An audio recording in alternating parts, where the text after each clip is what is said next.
right, we are in later in March. Wanted to touch on some of the happenings on the farm now, little issues that you've had around it to give a realistic perspective on what this first year of farming's like. Farmers market, you said, is April 6th coming up. One thing you have to do is prep for that. Can you talk a little bit about what you've had to do to get ready for the farmers market in terms of material that you need to put together, equipment you need to assemble? Are there any sort of permitting or forms you need to fill out for the farmers market? All the whole, what do I need to get up and running there? Uh, I mean, I had to apply first, which, from I applied for a couple different markets, and it's ranged everywhere from like, you know, shoot an email to the market manager and, and it's like, give us your name, your email address, like a list of what you want to grow or what you plan on growing. Um, and that was it. And it was like an email reply. It was like, yeah, you're approved. We'll add you to the list of vendors and just let us know when you want to start coming.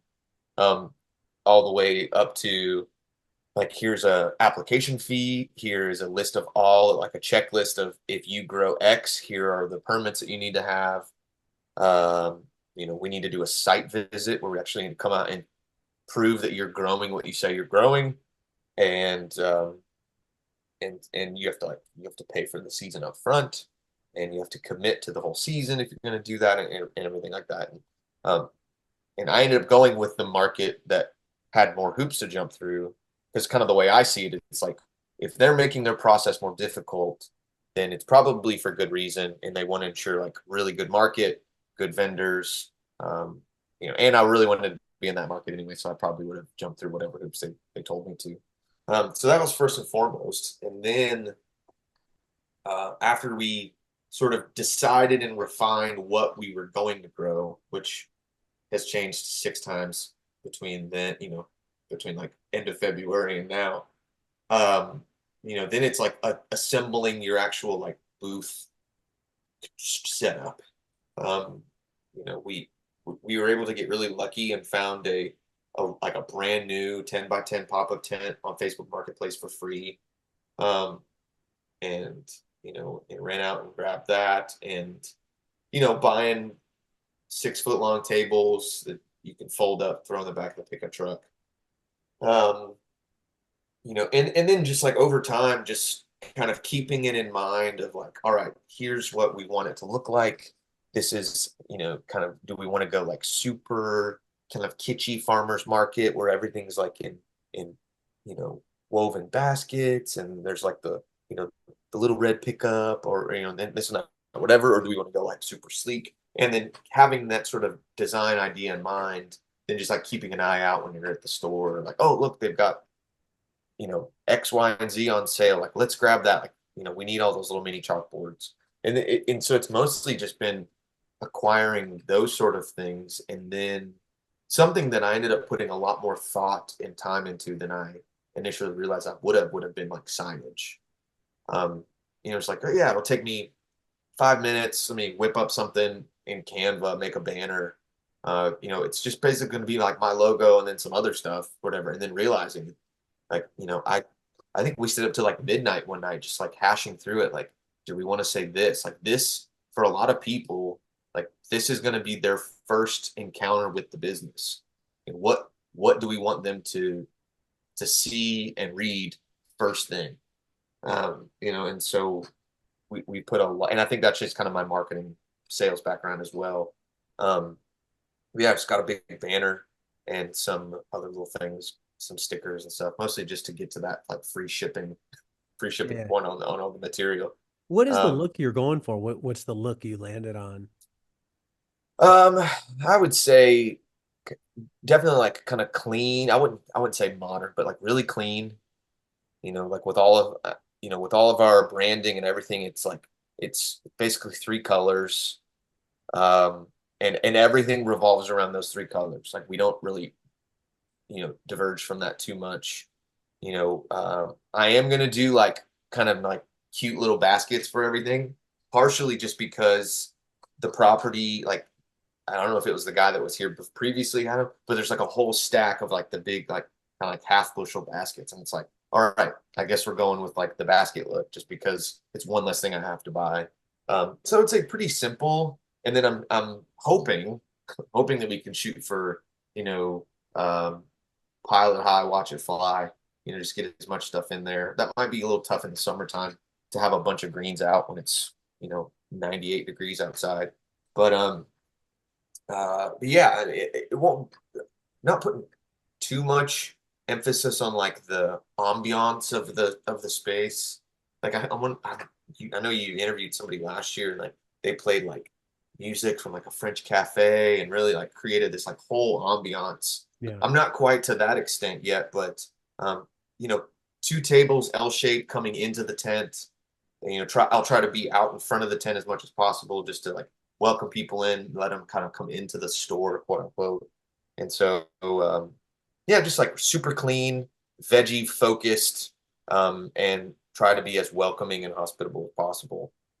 Where are you allowed to put signs up on the tent? Like there's a couple of spots so you can hang it up on the inside. So if I'm standing at the front of a tent, it could be on the back wall facing forward. It could be on like the front facing out. Where do you put your signage? Um, I We'll kind of see how it all works out. I've planned on probably just putting it behind me, just because it'll be easy and it's there out of the way. But I'd really love to put it on the front of the tent, um, just so that yeah, it's like if you're walking down the road and you see all of these like white and blue tents, but one of them has like this big sign that's green and yellow, you know, and with a really striking logo, like if that's going to draw people, then it's going to draw people. And so I'm hoping to maybe try to modify it with some stuff to put it on the front to where people it's not like too low where people have to like duck under it. But as far as I don't remember there being any sort of stipulations in the like in the contract with the market on where I can and can't put signs. So it might be one of those things like let's push our luck and see what they say. Yeah, Try to can get you do out in like front of as many eyes as possible. have one of those like A-frame type things out in the aisle and Yeah, yeah, yeah. I can do stuff like that too. with the pilot high watch it fly is definitely it's like the go-to for a lot of market farmers. You're saying it's maybe tough this summer because you don't know how production's going to go.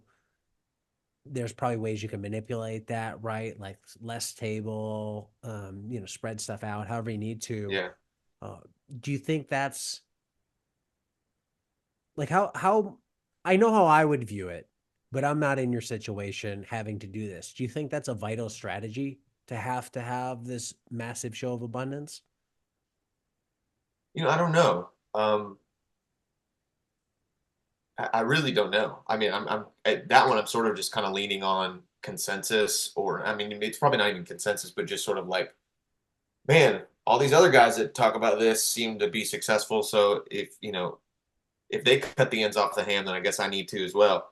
And so just kind of hoping that that works. But I'm not like beholden to it. Like, oh my God, we have to take 100 bunches of carrots to market so that we have a big enough pile.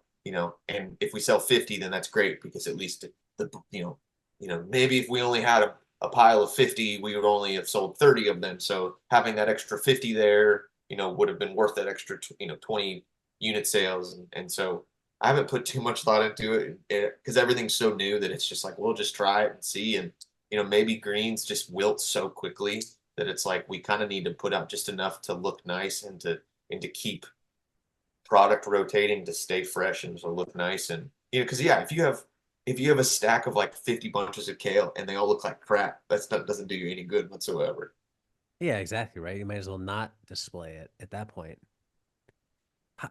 Is there is standing out at the market important? Are people just generally going to walk the aisles regardless, and they're more focusing on your product, do you think?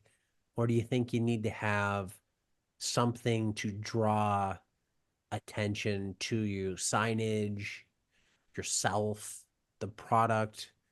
I find myself when I walk around these fairs, a lot of times I'm looking through the person at, what are they standing in front of? And if it's, jewelry or something like that, I'll go buy, or water softeners or something. It's just keep going until I find something that I'm interested in and I resonate with. So I often wonder, like, part of me is like this design nerd. Like, I love geeking out on that stuff and looking at it. But at the end of the day, I wonder, like, does it matter? Somebody's going to see something they want and they're going to stop. They don't want it. They don't recognize it. No matter how you could have like light up things in a circus tent, but they're not going to Yeah. come, walk through the gate.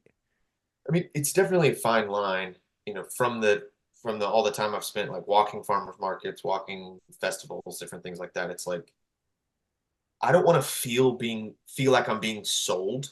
That makes sense. Like there's the over ambitious guy who like has a script that he's memorized more or less, and he like has his little spiel that he says over and over again, and he's like one step away from like grabbing you by the shirt collar and pulling you in. When it's like, I clearly feel super uncomfortable, dude. Leave me alone. Like I'm not interested in your product to begin with. Um, you know, and then on the other end, you've got the person that's like super nice, but probably introverted and just like they sit in their folding chair behind the table and like give you that kind of like half smile or like a wave, you know, probably desperately hoping that you come into their booth and buy something, and so it's like trying to find that balance of like be welcoming and like definitely like be smiling. Hey, how you doing? I probably won't go as far as like, hey, you should come and check this out. Or like, hey, look what I've got. I'm like waving things in people's faces. Probably, yeah, nothing gaudy or like showmanship wise. But I will say one thing is I think um, a big problem that I've seen at farmers markets is that it goes one of two ways. There's either not enough information about who you are that I can just quickly see, or there's too much. Okay. It's like, Pause there then. Not enough, meaning like what? You just see a farm name? yeah, like you see a farm name and maybe they have like a couple of products out, like unfortunately, like if they sell like, they're doing pasture raised chicken, they've got like one chicken out because they can't just like pile it high with Yeah, raw it's chicken. tough with meat. Yeah, but that's just like an example I can think of. But it's like, maybe they don't have a ton of product out, so you're like a little unsure about what they actually sell. You definitely don't know what they're charging. Um, and so I would say that's on the the further end. Like maybe you don't even know where they're located. I don't know how important that is to other people, but if I saw two farms that were like moderately about the same, but I noticed one of them was closer to where I live, I would it's like, oh, that's even more local. So I would be Yeah. apt to, buy there. And so that's kind of on the low end of like, I don't know anything about you other than your name and you seem like you look like a nice person and it looks like you're selling some stuff. And where do you think it crosses the line into information overload? Um, you see the banners where they have like a list of every product they sell with the price next to it, or it's like here's an A-frame sign with like a paragraph about the farm and all that sort of stuff.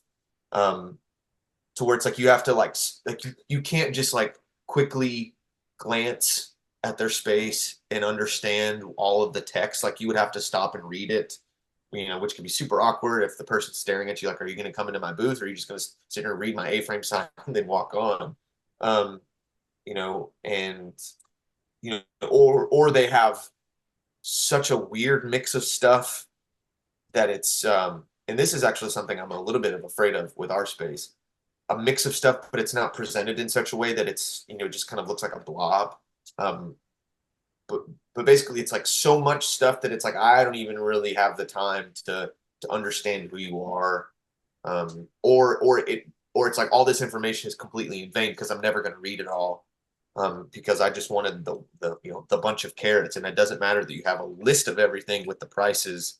It's like I noticed the carrots, and that's what I want. So you could have saved yourself the space and made it look nice.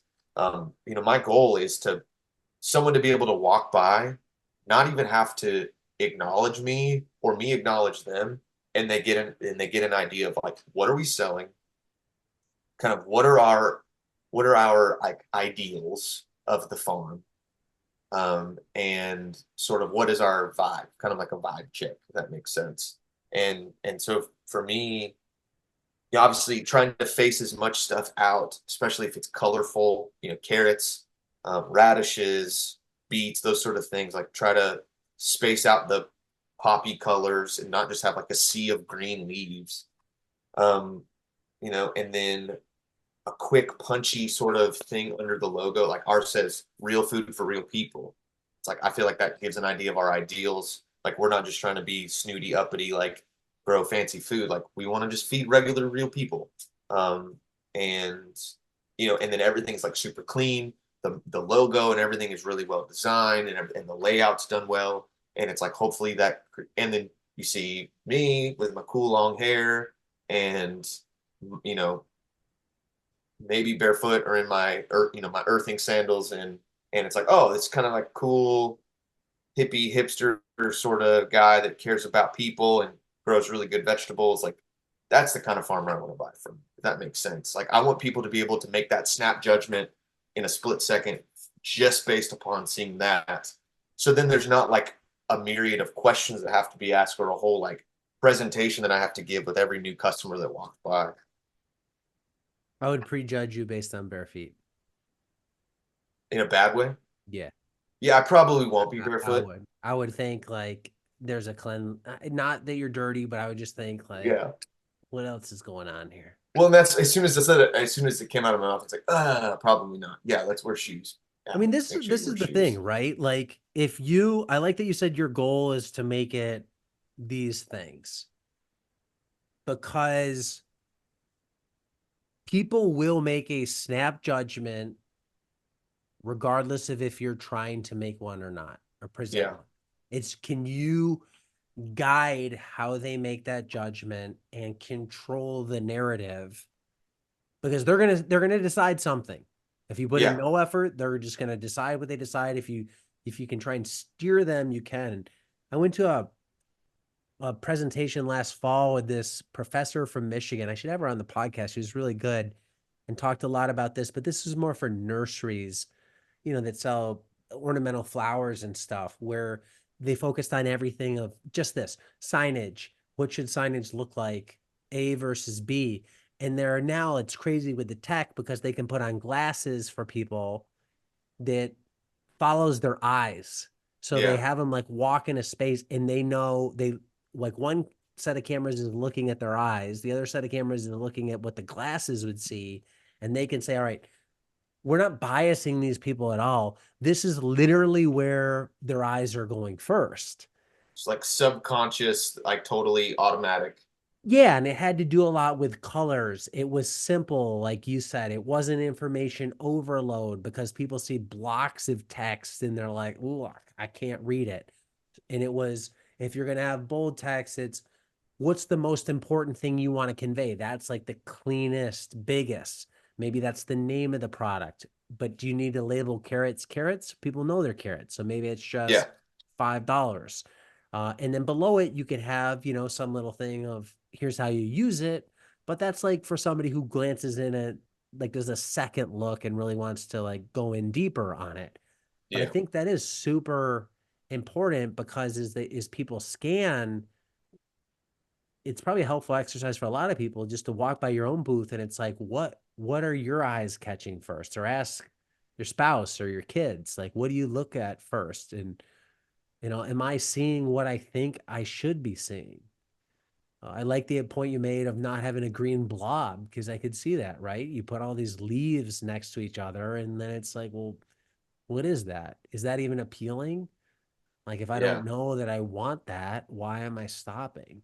Because you have to give some. The other thing is like you got to give somebody a reason to stop. You have this is like the three categories of people: not interested, they're just not going to stop. It doesn't matter what you're showing in there.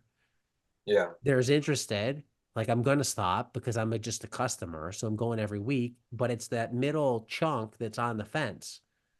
Mhm. Maybe I could be persuaded to stop. Maybe I couldn't. How do you get them to stop? The tools you have at your access are you. How do you engage?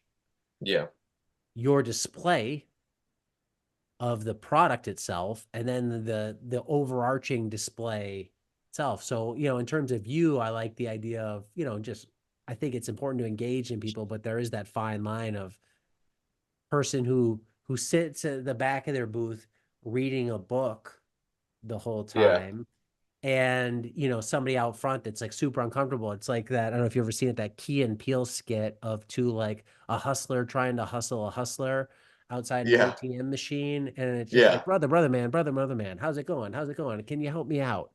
Yeah. And that's where people are immediately like, whoa, like too close for comfort, can't take it, too much knowledge. So being personable, I think, is a big thing. And it's funny because I've done enough live farm stuff that I'd say a good chunk of people doing farming don't like people.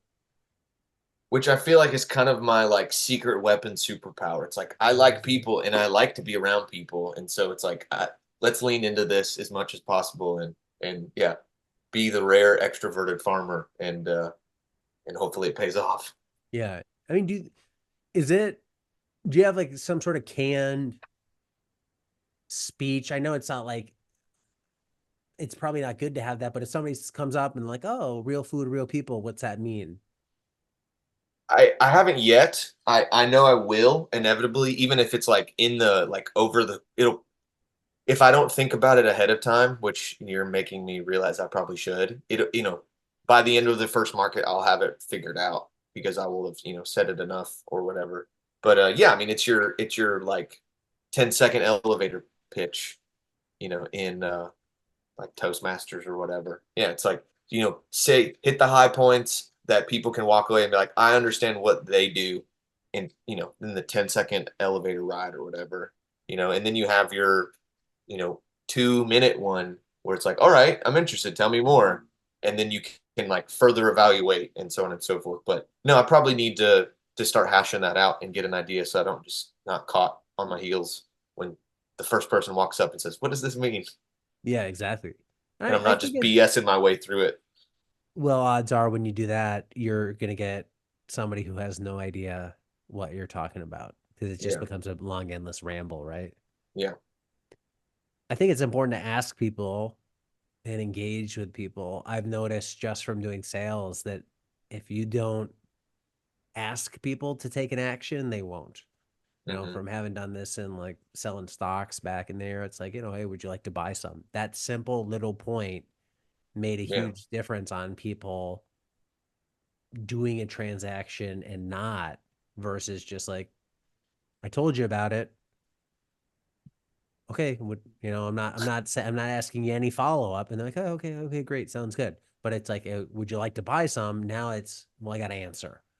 And it's not to say hard sell, but if you don't move, you are in the sales business. Yeah. And if you don't move people in the direction of a sale, don't assume they're going to get there on their own. Yeah. And not to really pivot, but an interesting other example of that was kind of in a little bit of like the direct marketing that I've done, which is a fancy way of saying like me texting people and saying like, hey, this is what I have this week. Um, there was a couple instances where people were like, hey, like I didn't get your text this week. And it's like, oh, well, the last 2 weeks, you never even replied to the text message and said thanks or gave me a thumbs up. You just completely ghosted me, ignored it. So I figured you weren't going to buy anything. They're like, oh, no, I still want to get it. It would just, we were out of town or this and that, whatever, whatever. And so um, it's like sometimes they're like this fear of like, oh, like I don't want to bother them. I don't want to do that. And it's like sometimes maybe they're just not ready today, but next week, now that they've met you and they know what to expect, then they're like ready to rock and roll. And so it's like, yeah, being able to like put yourself out there and not be worried that you're like bothering people or making them uncomfortable, unless you actually are making them uncomfortable, and then stop it because we all hate that. Yeah, no, 100%. Yeah, it's these people who have these email lists and they're afraid to send emails because they don't want people to unsubscribe to the email list, Yeah, exactly. as though the high number of subscribers is some sort of value in itself. It's like, hey, just send your emails, get them off the list if they don't want to be on the list. That's why you have it. So, all right, a lot of market prep happening this time of year. One of the other things that I thought was really interesting that you brought up was seed quality being a Oh bigger yeah. deal than you would have expected. I will say let's leave some company names out of it just to Yeah, for keep sure. the accused, since they don't have a right to defend themselves. Yeah. But get a little bit into what was going on there. Yeah, so I've I've primarily bought everything from two big companies, um, and kind of in like the market garden space, you know, partially just because it's like that's what everyone else seems to be doing. And once again, it's like, well, if they're doing it, then it must be working. And then also seeing kind of the direct comparison in the past of like, oh wow, like, maybe particular varieties seem to work really well. Well, I needed to I dragged my feet on doing sugar snap peas. And I was like, I guess I'll do it after all. After talking with the market manager, and she was like, oh my gosh, we wish we had somebody because we used to, and everyone asks about it, and we never have anybody. I'm like, all right, I have to do it then. Um, and so I was like, oh, let me try out this other company that I get inundated with ads from them all the time. And it's like, well, they seem to have a big marketing budget, so that must mean they're successful. Um, so let me just give it a shot. It's kind of like a one-off thing that I'll buy. And so I ordered them, got it all in the ground, but unfortunately didn't have enough seed to finish my planting of it. And thankfully, Nicholas was really generous enough to give me like a quarter pound, not even that, it was like an eighth of a pound of some of his that he got from one of the well-established companies that I've used and he uses. Um, and so I just finished out of bed knowing I have a great A/B comparison here. Like, they're not exactly the same variety, but they're more or less the same. And it's been a night and day difference. Like germ on the uh, the the more established brand it was nearly 100%. And which, I mean, peas are usually pretty good. Like you usually have good germ, so that it wasn't really surprising how well that one performed. It was how poorly the other one did. I mean, it was like 65, 70% germ in the same bed, obviously all the same conditions, planted at the exact same time. And so just made me realize like, oh, so there really is something to like why we use the brands that we use, or why you see other people using the ones that they do when they're established. It's like it really comes down to quality. And I've had that happen with other seeds in the past where it's like, oh yeah, we don't buy heirlooms from or open pollinated from them. We only buy hybrids from them because you know they tend to be a little. And I'm like, oh okay. And then I buy an open pollinated one, and I'm like, that's not the seed that I bought. That's a different pepper plant. And then it's like, yeah, I told you. So it was a good little, not to say that I'll like pick my brand and only buy from them ever again, but just realizing it's like, oh, there's actually something to why these guys are successful and why everybody uses them, as opposed to you know company B with a bunch of marketing money and a flashy website and dumping tons and tons of money onto targeted ads on social media. It's huge. And I think this is Yeah. one area where a lot of consumers are ignorant in germination. We brought microgreens on as a product that we're selling. At least we will have by the time this thing airs. And talking to a lot of customers who source seeds from various places.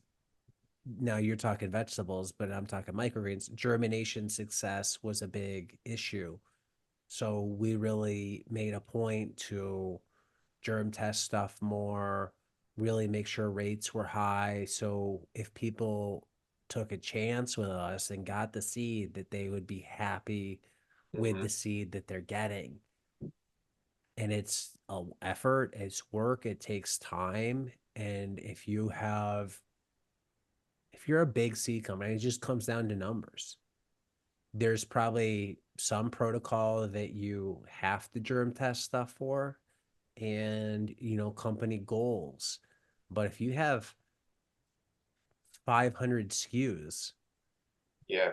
I mean, and you have one person doing germ testing, they're on a forever cycle of just doing that. There's only so much they can get to. And I'm sure they run sort of models of like, well, fine, if we germ test the sunflower, we just know if we do it once every 6 months, we're good to go. It's not going to fall off in between then. But we really want to say, hey, we're testing it more frequently to get results. And I think it is important because it's not, they have to publish rates, like it has to be on the package. Yeah. And for vegetable seed, microgreen seeds different, does not have to be on the package. I don't know how much flexibility is in that, how much gray area there is, like a lot of regulation on stuff of these germ test rates and that type of thing.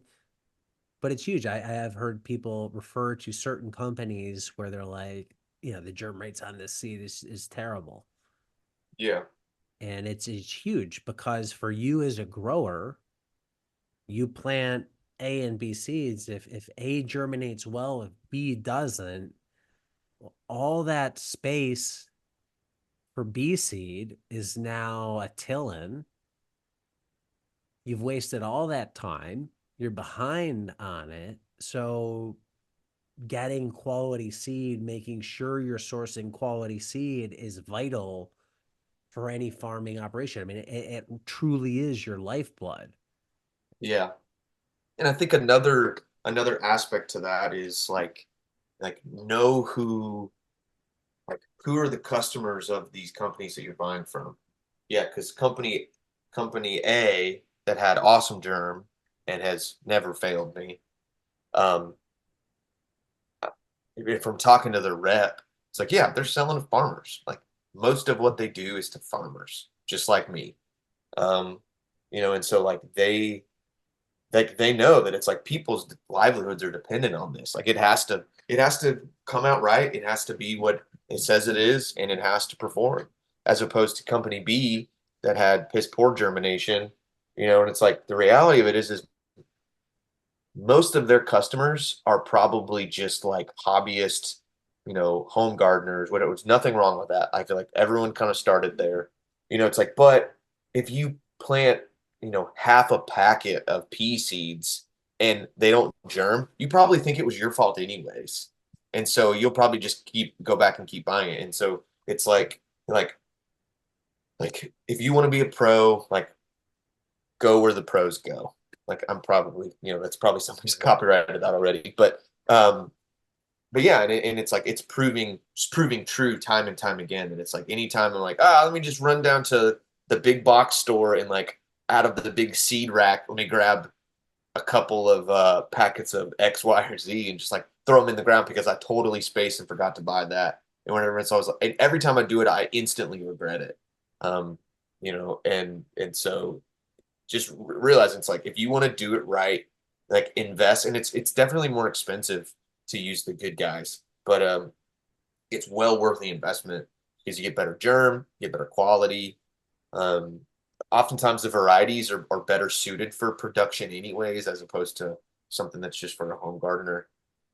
Yeah, it's been a big something that I knew was a big deal, but until you really see it in front of your own eyes, the A/B comparison, that's when it was like, oh, this is a much bigger deal than I initially realized. It's a reason why these companies have reps and they do all the work they do to make sure that they're getting exactly what their customers want. Yeah, and I think I interviewed somebody. I think this is on one of the past podcasts somewhere, but they were talking about, lettuce seed, or maybe it was even tomato seed. And it was like, some of these big seed growing companies, it was like the first cut, like that goes to like um Heinz, right? They're growers. Like they get the best quality stuff. The person buying, 10 million seeds, right, gets all that. And then it's like it ratchets down, and then it ratchets down. And I'm sure there's tiers of like quality of the seed. Now, that's probably not everything. There's obviously a ton of seed growers, but I'm assuming there's some sort of hierarchy with quality. And I think knowing your ingredients, in this case, seed, amendments, compost Yeah. is super huge for farmers. I can't tell you how many farms I've talked to where the compost they get is sketch and they spend money on it or they try and cut costs by going to something cheaper and it F's up their production and the money you saved, or even if you didn't save money, you just thought you were buying from somebody good and you got bad compost, it's now has this trickle down that affects your bottom line. So, water, you can't really control that too much, but soil, Yeah.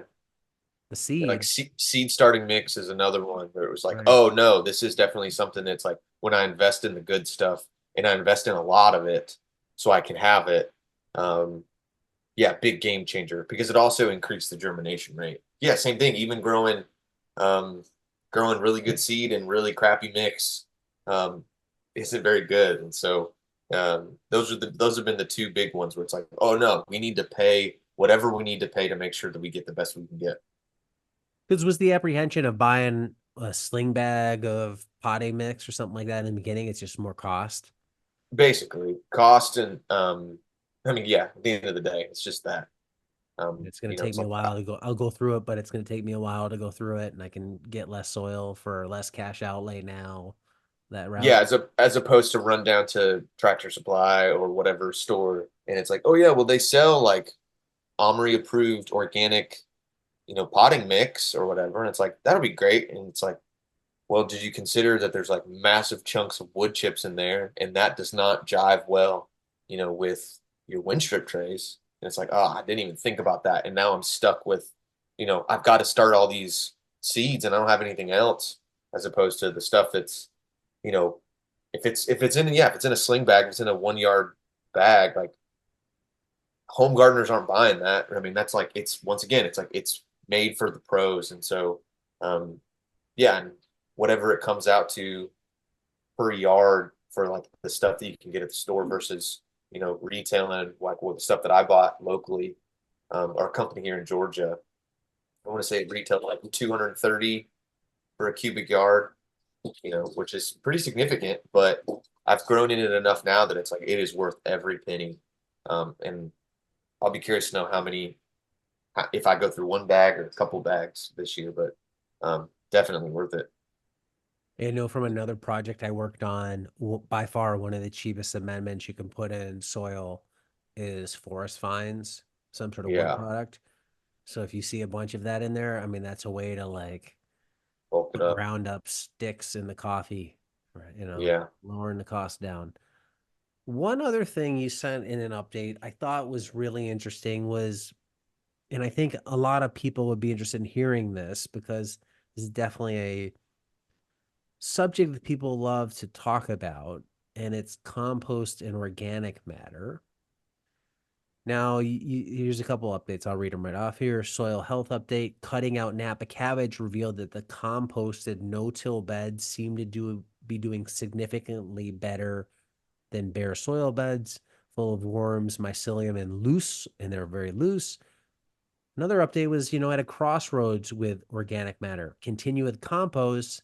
It's expensive yet effective and labor intensive, considering straw mulch.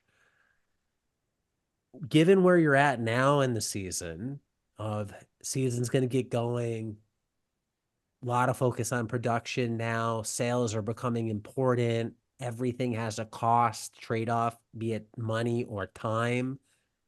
Where are you at for current thoughts on, we'll say, soil coverage strategy, where you're at now, where you think you'll go throughout the year, because you might just have to do whatever you have to do to get by, and then what you'd maybe consider next year when there's time to reset, and maybe they're all the same. Yeah, I think it's going to kind of go bed by bed, crop by crop. Um, there's certain things that like, you know, maybe weed suppression is a bigger deal as opposed to like um trying to like really boost, and obviously I'm not turning in the compost. I'm like doing like a deep compost, like 3 inches on top of the bed, and so it's not like that 3 inches of compost is gonna make a world of difference 6 inches underneath that. At least right now it will eventually, but um so like what I'm thinking right now is probably like all the nightshades, tomato or whatever tomatoes I don't end up putting in the tunnel, and then like peppers and eggplant. like probably just because those are going to be in for a while. Um, and we'll be coming up on that pretty quickly. Those will probably end up just getting like just a bunch of straw mulch just to get some coverage, weed suppression, keep the soil moist. Um, and then just go from there as opposed to something that's a little bit more refined. Maybe I'm direct seeding into it. I really want to keep it moist. I want to have a lot of really good um, like microbial life right there with the soil or the seed contact so that from the very beginning that plant lives, it's got really good, rich microbial life. Probably going to shoot for compost. I mean, inevitably, I want to have as much in like deep compost mulch as I can, just because, yeah, like back to the Napa cabbage thing. I mean, it's night and day, even in the 4 months that those guys were in there. Um, yeah, I mean, like just loaded with worms and it just seems so rich and alive and pretty weed free, just on the edges where it was a little thin, as opposed to like a bed right next to it that got planted super early before I even had compost. And it's really stiff. It was hard to get a spade into it, even though it had been tilled and never been walked on, but it just, gets beaten with rain. It's full of weeds, which are, and they're winter weeds, so they're not even as aggressive as the summer stuff. Um, Dried out much quicker and didn't really see much action, like no, again, no mycelium, no worms. So even in this small amount of time, combined with the years and years of data that other farmers are collecting and that they're all, singing its praises, it's like it seems like a no-brainer to go that direction. But yeah, it'll probably be crop by crop, um, kind of falling into if I need this bed to be direct seeded, let's take the time, let's take, the hour or two to shovel wheelbarrows of compost onto this bed and direct seed into that versus, we're about to transplant out okra, just throw some straw mulch down. I've got a round bale out there. Um, and we'll tackle that maybe next year, or maybe once the okra comes out, we can throw compost right on top of it for the next succession of whatever. Um, yeah, so that's kind of where we're at with that is just taking it a day at a time, and then also weighing out like would it be worth it to then just hire a guy or two for an afternoon and just say, you know what, we're gonna have 3 people and I'm gonna have to pay for it out of my pocket, but let's just get 2 dudes in here and understand what the assignment is, and we're not doing anything else until all 10 of these beds are covered. They're like shaped, tilled, shaped, covered, raked, ready to plant.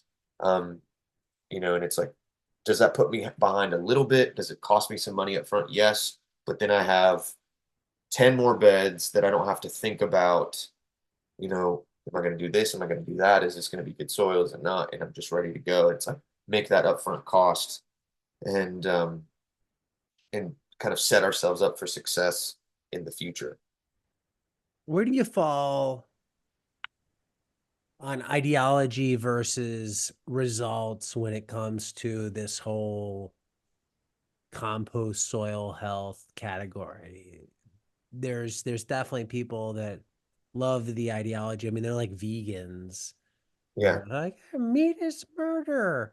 Yeah, my wife's vegan, so that's I definitely Yeah. understand the Yeah. ideological stuff. I've been there, so I'll call them fair game.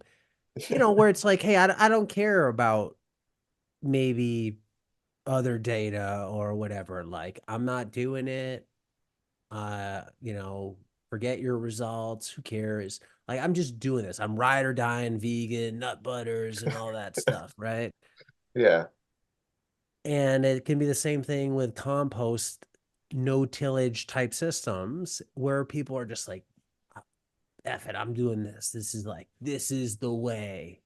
And, they don't care about the results, or it's like they're good, but it's like, let's not even try a different way because, of course there's no better way. This is the penultimate way.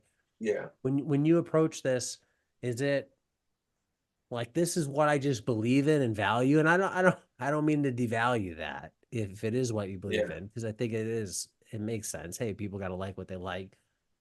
But at the other hand, this is a business. And if you're not seeing a return on it, well, that's fine. And, the earth sees a return, I guess, in one way, but you need to see another return to keep your Yeah. business going. Yeah, I would say it. I mean, it definitely started as as more just kind of ideological or just like, well, this makes sense. Um, and maybe it's because it's like it's what do you know first? Like for instance, I'm left-handed, but the first time I ever picked up a guitar, it was a right-handed guitar. So now, like every instrument like that I played all right-handed because it's like I didn't know any better, and this was the first thing I discovered, and it all felt weird, and it was all completely new to me. So I just learned to do it this way, even though it's quote unquote wrong. Um, and in some ways, maybe I can blame you for this a little bit. Like, the kind of first exposure to market gardening being, um, permaculture voices and Curtis. It's like, oh, like kind of this small scale, like with compost. And I can't even fully remember if he was like strictly no-till or not. But it's like that was the introduction that led me down the path of, you know, of JM and everybody who's been doing this for so long. And it was just like, well, this makes sense. And it's like, yeah, I guess I'm kind of joining the Church of No Till, as a devout member. And then Worshipping the ground that Jesse Frost walks on. yeah, for Yeah. sure. Shout out to Jesse. That's not a diss. Yeah, no, I'd say if there's anybody whose system that I emulate is his, emulate is probably a nice way. Ripping off is probably a better way of putting it. If I'm trying to rip anybody's stuff off, it's Jesse's. If I want to go on their podcast after this, that'd be cool too. Hit me up, guys. But uh, but I'd say, and that's why I even sent that to you in an update because it's like, well, of course it's better like that. I could see how that would be the response to that, but it's like, oh no, like this is actually working. It's shifting away from purely ideological into experiential. Um, but I also pride myself in being pretty practical, and so um, not holding anything, not holding anything too sacred. Realizing it's like, man, sometimes people just do things to do things because that's what they've always done and that's what they'll always do. But sometimes, It's a bit bad human trait. yeah, but also sometimes we just do things because it just works, you know. Um, and from some stuff I've read, it looks like that, turning in cover crops gets a much better like growth response initially than if you just like crimp, tarp, and transplant into, and so it's like, maybe we move to like minimal till or like where we only till after a cover crop. Like I want to say, um, Helen Attow talked about that. It's like the only time they till is after they've done a cover crop. So like they're only adding stuff into the soil. They're not tilling just to deal with weeds or to make a nice planting surface. And so yeah, it's something that started out um, as just like kind of like a religious zealot that has moved into like, oh no, I've seen the light. I'm experiencing all of this goodness. Um, you know, but I think also with that, I think knowing that I'm not going to I may not be hardcore no-till forever or even after these initial beds. Um, it's like I'm not putting it in my marketing. I don't really I don't really promote it. I might promote the practice, but I'm not like we're a no-till farm, because frankly, everything just got tilled and we've had a couple of bed flips. So it's like we may get to next year, it's like we just got to till everything. And so I'm kind of banking on it working and really believing strongly in it, but not but it's like before we start screaming it from the rooftops, let's actually see if it works. It can Um be a guiding light, right? Like I yeah. resonate with this.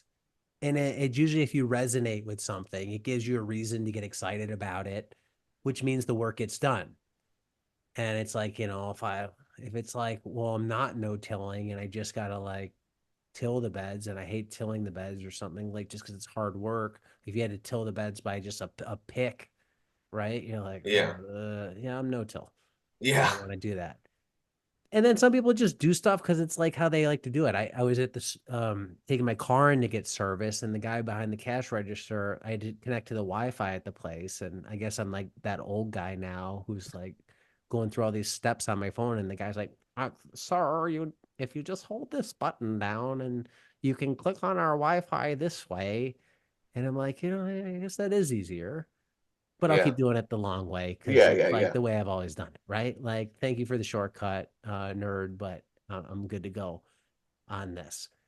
And yeah, I think, I guess the biggest lesson I've learned in interviewing so many people is, and maybe Curtis said this, would be like, hold your values tight, but don't be afraid to put them in your back pocket. It doesn't mean Yeah. you have to sacrifice everything you value, who you are, but they're like playing cards. There's certain times to play those cards. There's certain times when you have to pull those cards back. The values have to be flexible and they are not permanent. Just because you believe something now doesn't mean it's absolutely true for any of us. And Mhm. it has to, and things have to flex. The most sustainable farm is the one that can be the most sustainable for the most amount of time, not the most sustainable in a flash and then it's gone.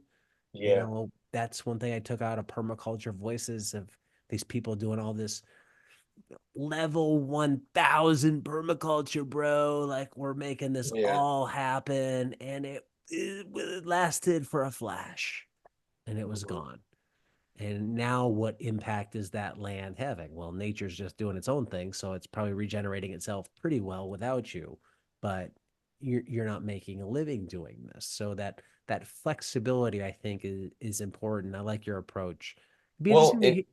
Go oh, ahead. and I would say, and also too, I mean, if it's really a value of yours, and and it's valuable, like it should be able to withstand the fire. It should be able to withstand the testing, you Right. know, like, not just like know when to put it away or when to pull it out, but it's like, yeah, through everything else, like, does this ideal really like stand up to the pressure, and then if it doesn't, that's when it's time to evaluate, like, is this actually like a bedrock ideal value of mine, or is this just like this was an idealistic view that I had in the moment when it was convenient and it was easy and it seemed to be working, and so I mean, that's just in life in general, but especially with that, it's like I'm kind of in that. All right, I've had a decade to formulate what the ideal farm for me would look like based upon nothing more than just YouTube videos and books and podcasts and seeing other farms. And now it's like, all right, the rubber's meeting the road. Let's test out all these ideas and see if they hold up to the scrutiny based upon like I don't have the same soil they have in Quebec. I don't have the same weather conditions that they have in Kelowna. I don't have the same whatever that they have in Kentucky. Like I'm in I'm in Georgia and I'm on super heavy clay. Let's see if this works. And if it doesn't, well, we gave it a shot. Let's find the most sustainable way apart from this to do it. And if it does work, then great. Maybe we've been able to prove that these are like true time tested ways of doing things. And then it's like, oh, this is a true real value and we can bank everything on this. Well, I don't think there's a doubt that no-till is amazing system. Does that mean it's an amazing system for everyone? No. Yeah. It's a tool in the toolkit. It's a card in your hand to play. And if anything, wobbler sprinklers, the paper pot, hand transplanting, a certain seed mix, in a vacuum, it could make total sense. But if it can't integrate with everything in a way that is sustainable for you and it adds total value to the system, then you got to really say, why is it worth it? Why am I doing it? And that's any tool, that's any methodology, it's anything. So yeah, it's a good point you made of like, does this withstand the fire in my system at all points of the year? And if it does, it gets through and you like the results and you're happy with them and you can objectively look at that and say, hey, this soil works. This potting soil is better than this one. I like it, or it's Yeah. easier to fill the trays. Go with that. These seeds from this company is better. Go with that. Like, why? At some point, you got to say, like, here's who I am. I don't need to keep revisiting my tillage system every 6 months and changing it because that's not what's going to make a big difference to the business at the end of the day. At some point, you say, all right, it's like, all right, this is what we go with. I got this. Now focus on other things that move the business forward.